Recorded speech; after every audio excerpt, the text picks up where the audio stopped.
life. Est-ce que toi aussi, tu sais qu'il faudrait beaucoup moins prendre l'avion? À l'échelle d'un particulier, l'avion contribue très fortement au réchauffement climatique. Mais que de l'autre côté, tu ne sais pas comment faire pour arrêter. Le repos, le dépaysement, le folklore, les vacances en avion, c'est juste trop cool. Oui, bah les gens pourraient quand même faire un effort, hein. Alors moi, j'ai interdit le mot effort sur mon blog, tout simplement parce que sur la durée, c'est quelque chose qui ne marche pas. Aujourd'hui, je t'invite à découvrir une méthode slow life pour avoir moins besoin de prendre l'avion.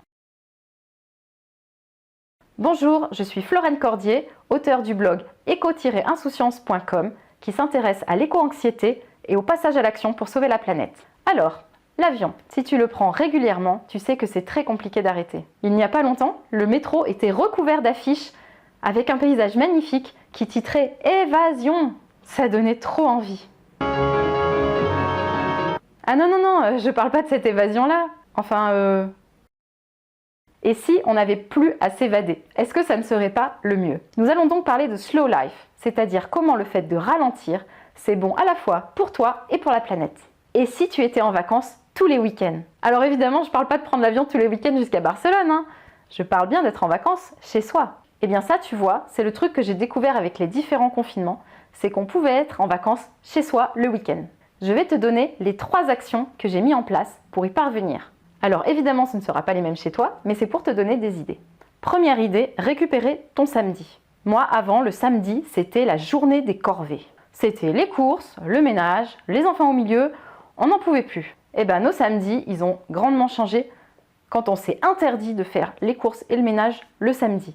Et pour ça, on a mis en place une organisation de combat. Alors les courses, l'idée, c'est de faire un maximum de stock pour ne jamais être obligé en fait d'aller faire les courses. Objectif, ne pas aller au supermarché plus d'1 fois par mois. Deuxième élément, arrêter de faire le ménage le samedi. Et pour ça, on a mis en place le ménage permanent. Donc c'est-à-dire qu'on ne nettoie qu'un petit truc à la fois et la maison, du coup, elle se nettoie petit à petit sans avoir besoin d'y passer 3 heures avec toute la famille le samedi après-midi. Voilà, et donc là, quand tu te réveilles le samedi matin et que au lieu de te passer la liste des choses à faire dans ta journée, t'as juste à te prélasser tranquillement avec un magazine, ça change la vie. Deuxième conseil, toujours faire un plat de vacances.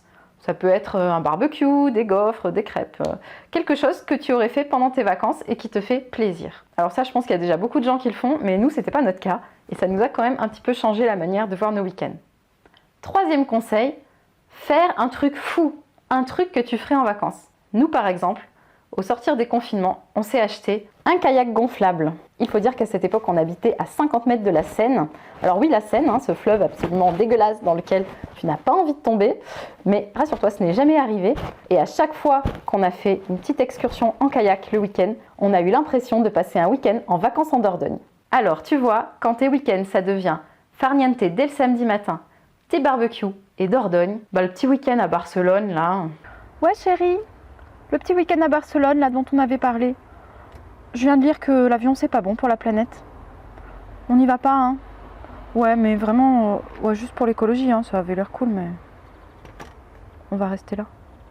Voilà, donc maintenant, à toi de trouver tes propres idées pour transformer tes week-ends en vacances, et puis de voir si, in fine, tu ressens moins le besoin de prendre l'avion. Voilà, j'espère que cette vidéo t'a aidé. Si c'est le cas, je t'invite à aller sur mon site éco-insouciance.com où tu pourras retrouver 7 méthodes supplémentaires pour avoir moins besoin de prendre l'avion et plein d'autres conseils pour réussir ta transition écologique. À bientôt sur le site!